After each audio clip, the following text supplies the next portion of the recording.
because it's been pushed so hard that we have had to be like, whoa, whoa, whoa, and have had to work with so many women at unlearning some of these things and unlearning some of these behaviors and working with themselves to be able to look at the body that they're in and realize that there is no shame in that beautiful body and that it's valuable at every size. Hi, guys, and welcome back to the Thick Thighs Save Lives podcast. I'm Kelsey. And I'm Rachel. We came to slay today. Uh, and You if you're certainly not, did. You well, came in if with you're an not, attitude. you know what it is? It's my new life of hydration. Mm. Okay. Mm. I can't even begin to tell you. For those of you following my water journey, all none of you, I want to tell you thank you for your support. And me and this water bottle right here have not separated since the hydration episode. You guys, I have to tell you, this is the longest I've ever been hydrated in my life. And your skin And looks great. well, I don't want to talk about that right now, but I do want to talk about don't you know, you don't know because I'll no, because what's going to happen is I'll get a still somewhere and I'll be like completely no, and they'll be like, "What is she talking about?" Okay, but this has changed I've tried this a couple times. I've never stuck with it. Being hydrated, drinking water, you know. I've tried this a couple times and I've never stuck with it, but this time I've stuck with it and I cannot even begin to tell you how much better I feel. Everyone who is not currently drinking water to survive, consider it. That's my advice for today. I think that's great advice. I think that's all-star advice. Consider it just really sold it for me. I was like, Mm. damn, I will consider it. I want to say something about what you just said sparked um, an idea. So I just run with those. And um, what happened there, I want this to be more towards my face. What happened Okay, there? yeah, just make adjustments. It's the perfect time to do it.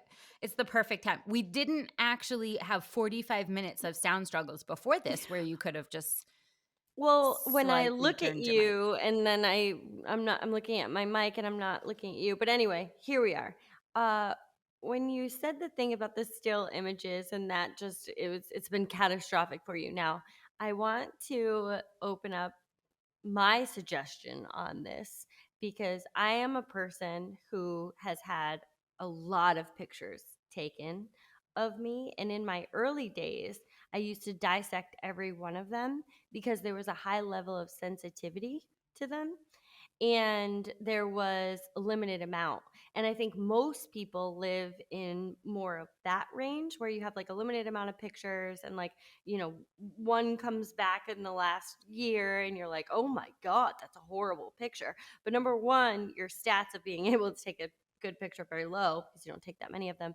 And you are super sensitive to the feedback from that, regardless of if it's accurate or not.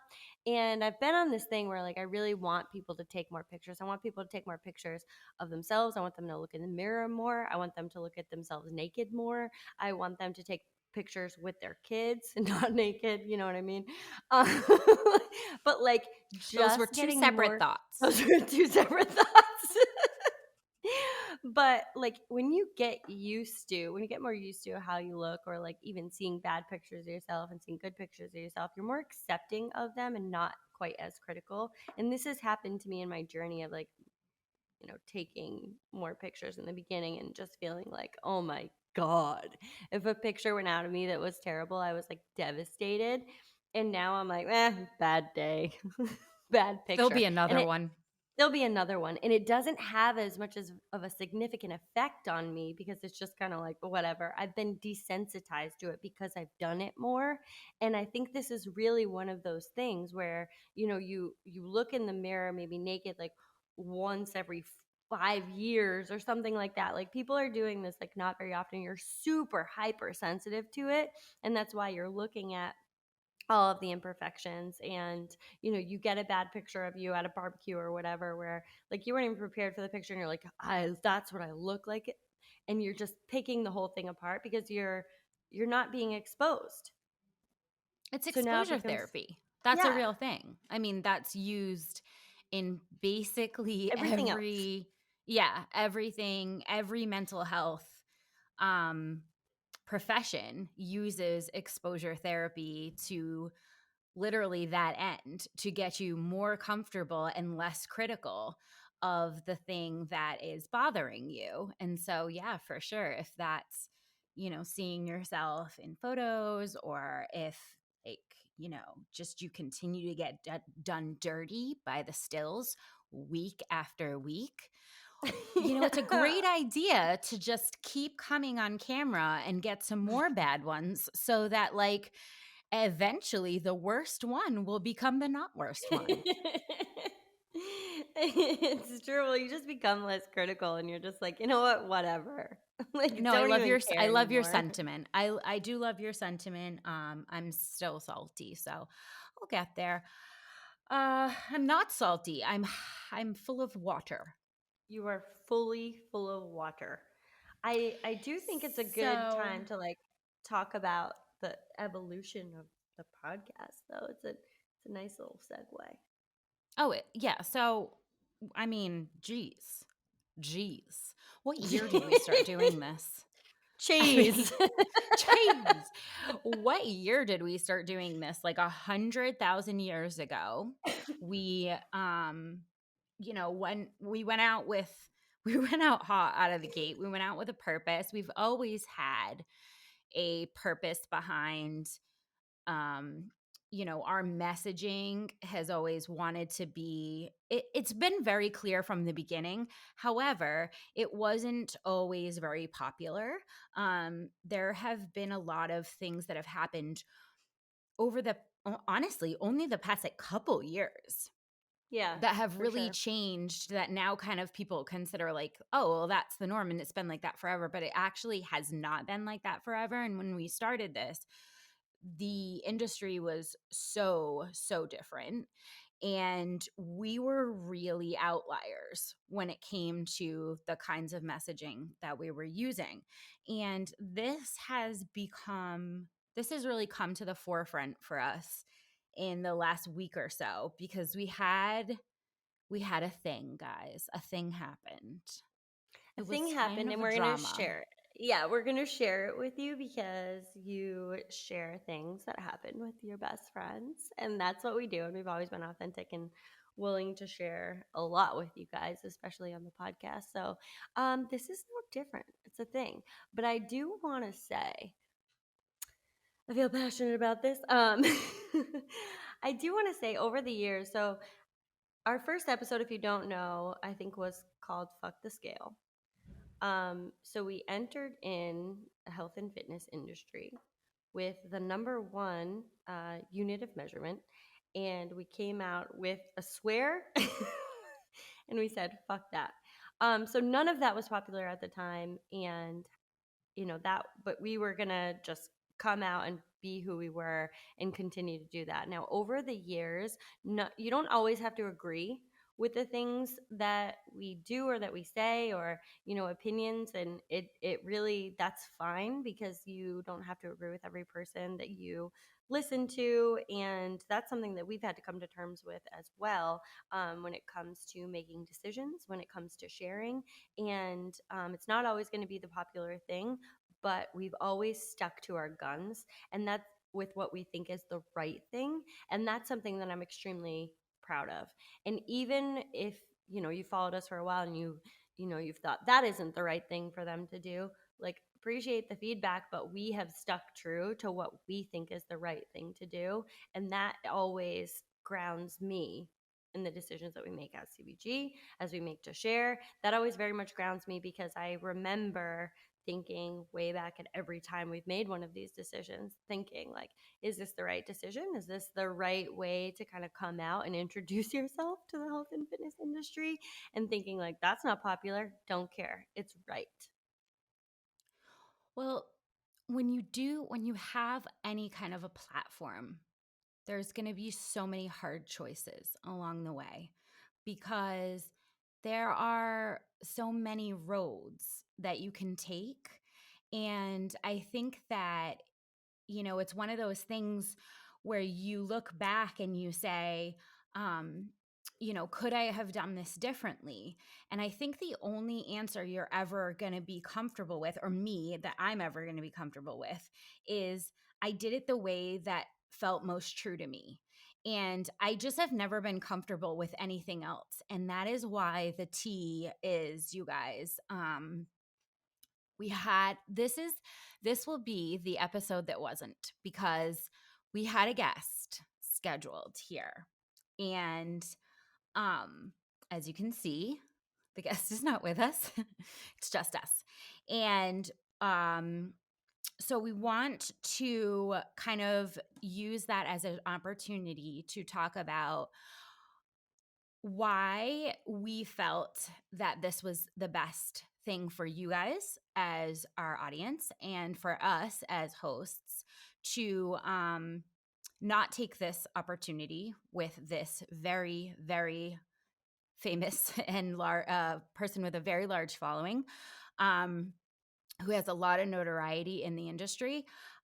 We felt at the end of the day, after a lot of thinking about it and going back and forth and texting at like 11:30 at night and stuff, we decided that we were going to pass up on an opportunity with someone with well over 1 million followers, that would have definitely gotten the podcast a lot of attention.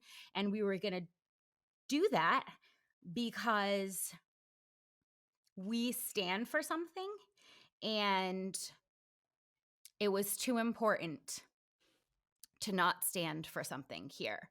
And I don't want to be incredibly vague, but I'm also not, we're not going to like say this is not a thing of dragging anyone through the mud. But as we started researching for this very famous and big guest, we started realizing that the problems that presented themselves for us on a moral level and what we want to put forth in the show is they were hurdles we couldn't get over.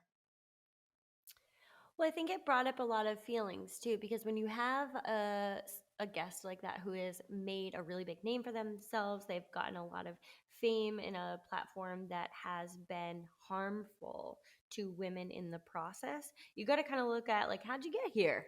Because this diet industry has been extremely harmful for so many women, and you've been able to make it through that. And I know how hard that is. So, that brought up a lot of feelings, and what came with that were us thinking about um, the culture that we were raised in, where we have makeover shows, reality shows that were in no way real. The emphasis on the before and after, shock value being created, weight loss over everything, suffering equaling success, and normalizing verbal and emotional abuse of people in large bodies, with the guise that it was for their own good.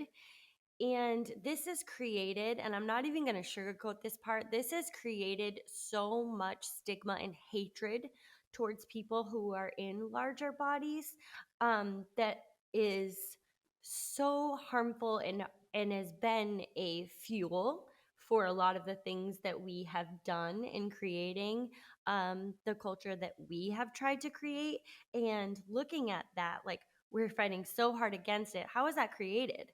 And really, how are we looking at people in larger bodies, or how are we talking about weight gain and weight loss, and the idea for women to put so much focus and emphasis on the way that they look, on their makeovers, and on their weight loss, and congratulating weight loss, and the impacts, the cultural impacts that that has had on society when it comes to things like, and I'm sure a lot of workplaces still have this, where they have incentives for a weight loss um, game, I guess. What's it kind of called? Where they have or a challenge. That's what it is.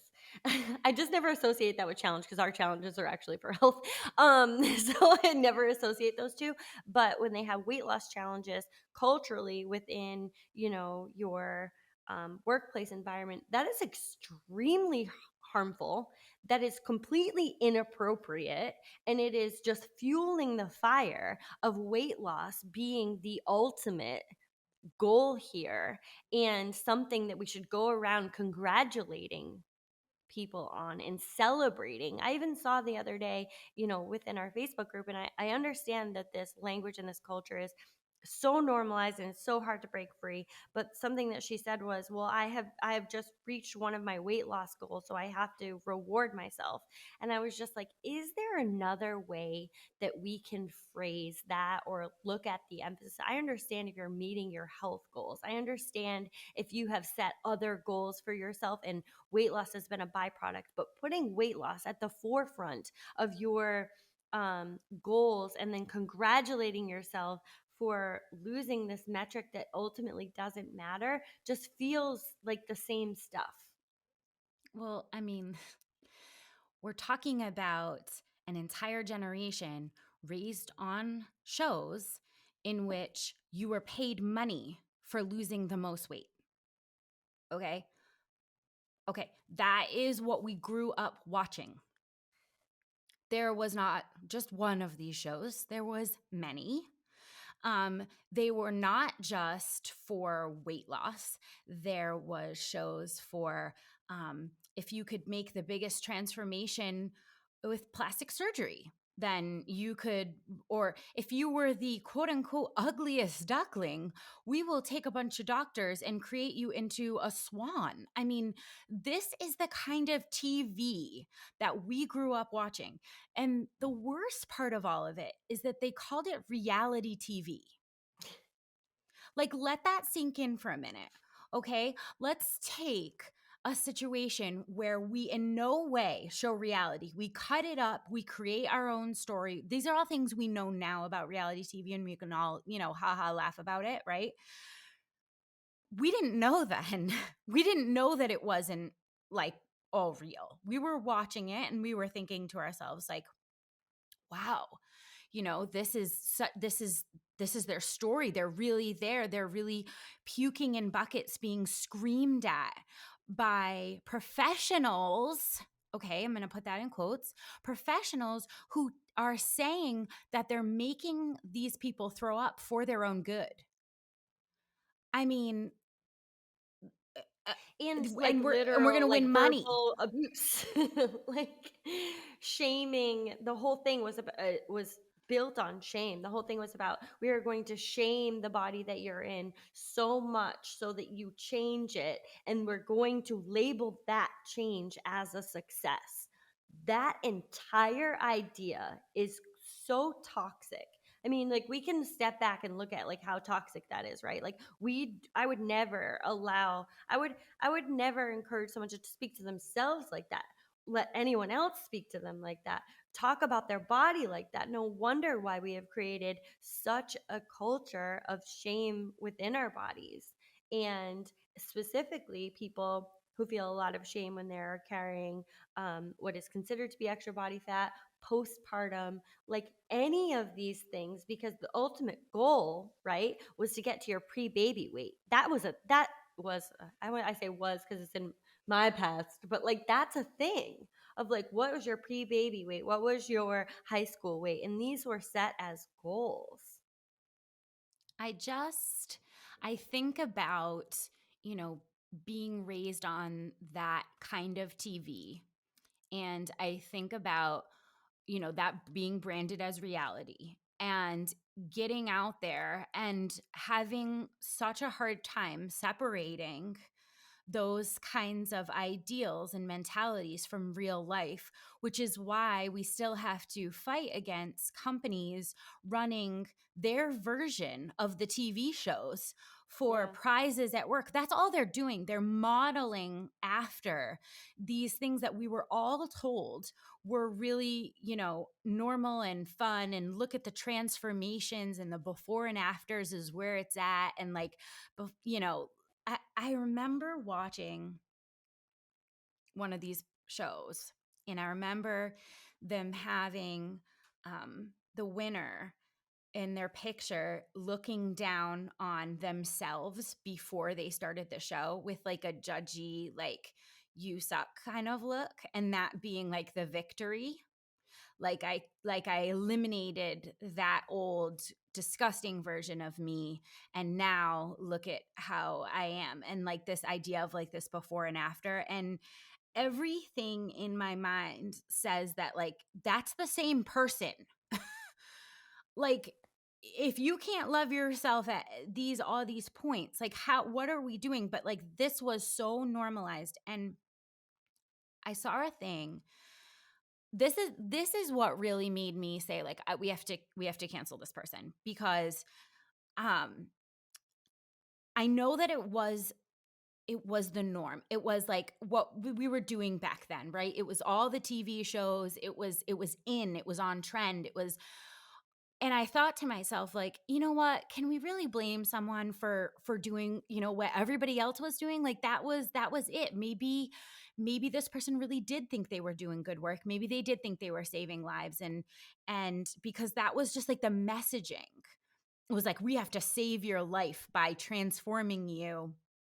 And this crazy stuff is like, maybe this person really was trying to do good, but I read a study that showed that people who watched just 1 hour of reality TV shows like this one exhibited more bias against people with the perceived flaws that the show was presenting. So for example, if it was a weight loss show, if someone watched 1 hour of it, they were more likely to have biases against people in larger bodies. Or if it was like an extreme makeover show and they were focused on like, oh, your nose is so horrible. A person watching that show would be more likely to have biases against people with larger noses. And that to me was it. Like, that's it right there. There's no way I can move forward on this, because even if you were just doing the on trend thing, even if you didn't know, even if you didn't have the tools back then, there was so much damage, and continues to be so much damage on this kind of mentality that large people in large bodies are broken and they're a problem that we need to solve, or people that don't have features that are what we've set as the standard of beauty are broken and that we have to fix them. I I don't want to be extreme. I am hydrated, so I'm more extreme. I will say I'm more I just go with it now. I don't want to be mean, but I just feel that there is no platform for someone like that on anything that I've built. And I feel very strongly about that. That does not mean I dislike this person. That does not mean like I'm going out and, saying like we have to like all, yell at this person, or what I'm saying is I'm never going to amplify you. Not today and not ever, because that shit is not okay. It wasn't okay then when everyone was doing it. It's not okay now. And I don't have any place for you in my personal space where my friends listen to me. Um, I No, I do. I I just do don't. want to say. I do want to say that there is there there is absolutely space allotted for people who have, come full circle, have gained more knowledge, and have decided to move differently in the future, and that's great, and that's awesome, and I will continue to encourage them to do that and applaud them in that direction. Um, there just has been, in my feelings. You've already had your time. You've had your mic. Uh, And you and fucked up. you fucked up. Like, you had an Someone gave opportunity. you a mic and that's what you said? Yep. Yeah. No. Mm-mm. Yeah, it's definitely one of those things, and I don't want you guys to think that, only people who are exactly aligned with what we are thinking and saying come on the podcast, because that's not necessarily true. It's within a scope. We want to have thoughtful discussions about different types of things like nutrition, different types of workouts, different types of breathing meditation, overall health and wellness. People who talk specifically about the gut health, people who talk specifically about, macros. And we've had a lot of different, from different scopes in the health and wellness space come on and just have thoughtful discussions with us. And I have not agreed with every single thing each one of those people have said, but it's been within reason that I don't feel like it would be harmful to our listeners. And I think that, it's providing enough valuable information that we can share with you guys. Um, and that's helpful and that's important because, that type of discussion is really important. But where it comes to, um, something that really shakes the core of what we have built, there there really isn't there really isn't any space for that, because we've had to swim upstream, because the stream has been created by people like this, because it's been pushed so hard that we have had to be like, whoa, whoa, whoa, and have had to work with so many women at unlearning some of these things and unlearning some of these behaviors, and working with themselves to be able to look at the body that they're in and realize that there is no shame in that beautiful body, and that it's valuable at every size, and that you deserve to feel valuable. Your worth doesn't change with the size of your body. And that is really the foundation of what we've built. And when you look at shows like that and you know that the what's being peddled back there is you're worth so much more when you are in a smaller body or a fitter body or whatever, weight loss bullshit they were pushing at the time. And that's just not true.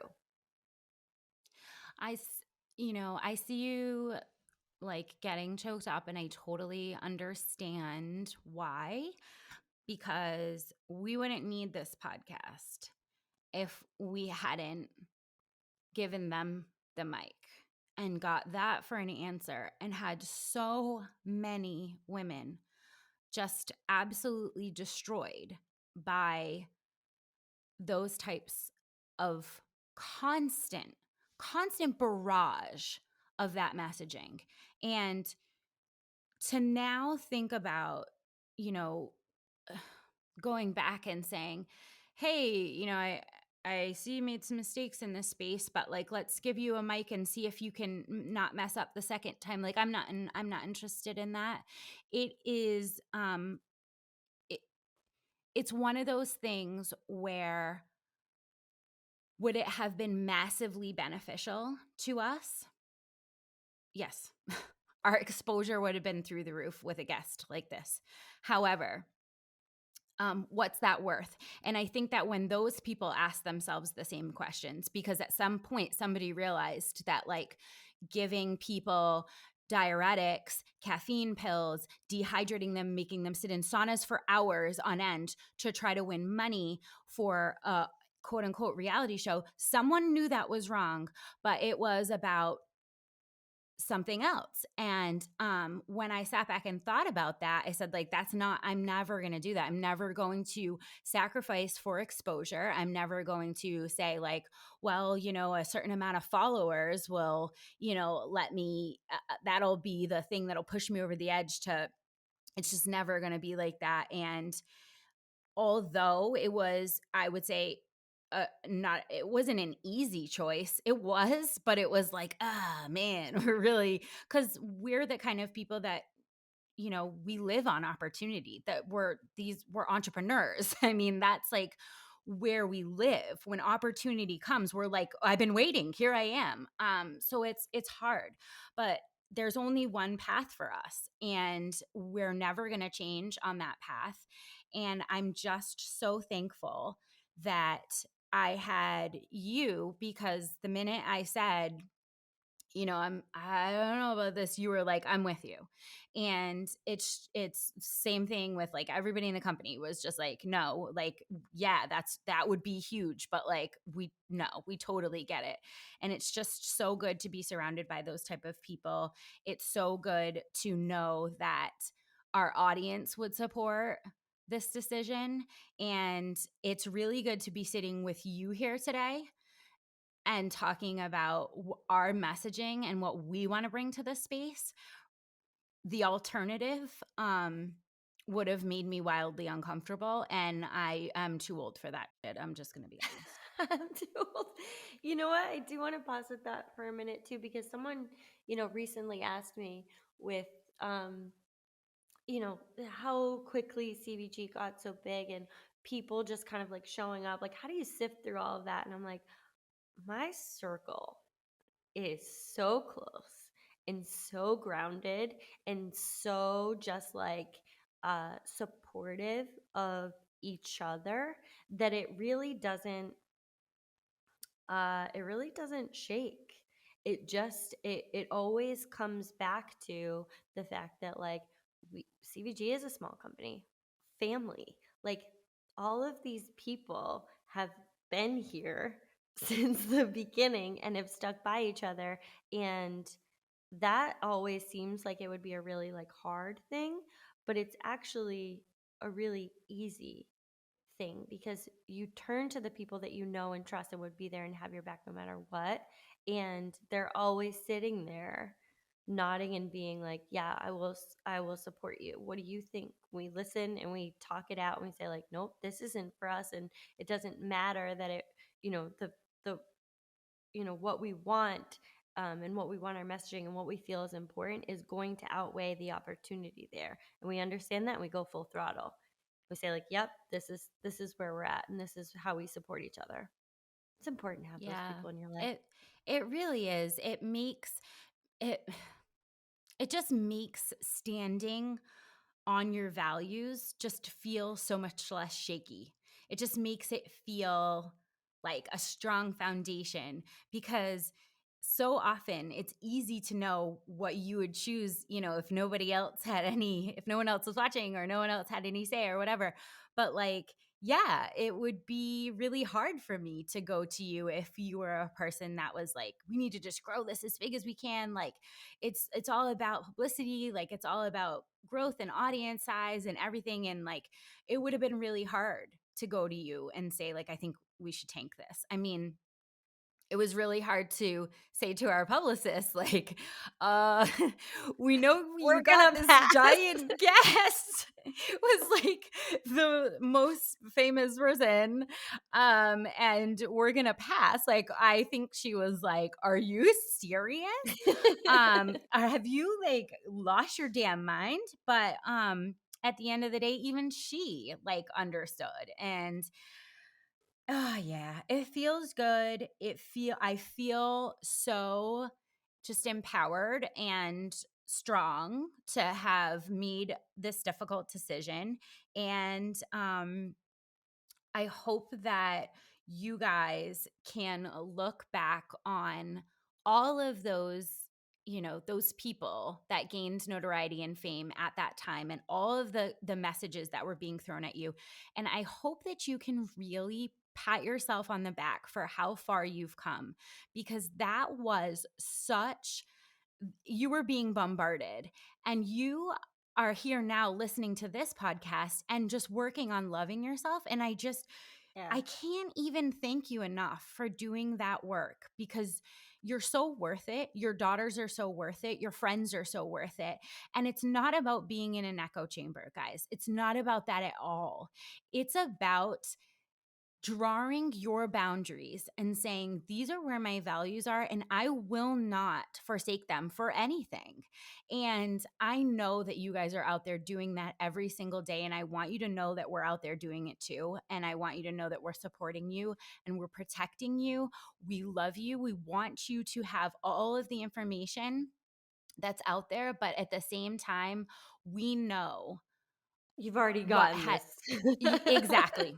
We know what this has done the first time around, and no thank you, and no thank you, and it's polite. It was a polite no thank you, and I think this person probably thought we were insane. Like, who are these girls to tell someone like me?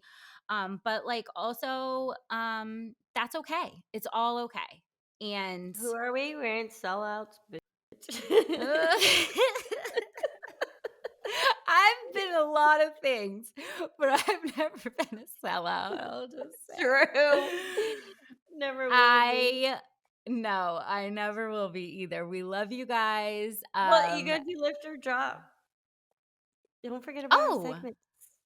I think we did forget about it last week. I I had think a we really good one. Okay, I have a really good one. Um, you're not gonna think it's good. I Lift. already think it's great. Aw, Lift. Tinted moisturizer. Ah. Drop foundation. Oh. Do you want any See? explanation? Sure, because your skin looks awesome. It always looks awesome. You Stop know how saying there's that. sisters, and then there's one sister with awesome. Wait, well, there's three of us, but I'm just gonna do this in this way. There's one sister with awesome skin, and there's one sister with like questionable. I'm the questionable. I've always been the questionable. Rachel always has awesome skin. It's the No. hydration. I just recently started on my journey to become not a raisin. Um, but no, because here's the problem I was having in foundation was like this time of year, I'm many colors. Yeah. Am I just recently Do I just recently have had a spray tan? Have I not had a spray tan in 5 weeks? Was I out in the sun for like a little while yesterday? Like it was so comical to try to have like one or two foundation. It was absolutely looking ridiculous. So, tinted moisturizer, if you don't know, it's like a lotion, but when you put it on, it's like white, like a cream, but then it like molds to your skin tone, whatever you are under there. So it like, even if I'm like freshly spray tan, It's not a spray little tan, kick. been out in this, yeah. Like I don't have to like guess on which foundation color I am today. I can just be like, I'm just putting this on, and whatever color I am, it'll help me out, and it also has SPF, and so that's my lift and drop. I love that for you. I'm also many colors at this time of year, and it's so bad because when you start putting stuff on, you're like, "This is not this. I'm not this color anymore, and this doesn't match at all." And then your neck Yeah. is like a different color. It's a whole thing. I Yes. can't wait for the summer to just be like a consistent, like a fairly more consistent than this, because this is out of control. Okay, so for my lift or drop, for my lift, wait, I'm gonna start with drop. Okay, you I do have you. ADHD. I have ADHD. What I'm dropping is, and I don't know how to exactly explain this, but I'm dropping a little bit of my tough guy facade, especially in my personal relationships. Um, I am a little withdrawn or aloof, especially when my feelings are hurt, and I don't say the phrase "you hurt my feelings," which I have in the recent week learned is an extremely powerful phrase. So telling someone straight up "you hurt my feelings" is a very powerful phrase. I don't know if everyone's already been privy to this information, but I used to just go like it doesn't matter, it's fine. You that make was you make me feel nothing. that was my you were if you hurt my feelings, that was my go-to. Just like it's fine with a little bit of Do an you eye watch roll. Succession? Do you watch No, Succession? Oh, no, okay. I Well, heard it's good there's a though. character for you. Oh, okay. Well, I'll watch it and figure out who it is. But anyway, Well, I'm not trying the to drop new that off a you. little bit. Not the new me. Well, No. it's gonna take a little time, but I'm dabbling in it, and that's what I'm trying to drop a little bit. And what I'm going to lift is um being more thoughtful of other people. I'm lifting that a little bit. I think it could use a little fire, so I'm gonna Let's try to lift it. review. Rachel is lifting tinted moisturizer, and Kelsey is lifting being more thoughtful to other people. Okay. Are you just here to make me look bad or something? What Rachel, the? it's not, you are not looking bad. Everyone can be at very different places in their journey. Some days you can feel like, you know what I'm lifting? Moisturizer. You know what I'm lifting? Being nicer to humans. Like you can just, we are multifaceted humans, and at each stage of them, you're still just you. Origins is my brand of choice. I like the Origins tinted moisturizer. Also, if you're feeling it, be nice to people this week. If you're not, it's Origins. It's all about the. We love Wherever you you guys.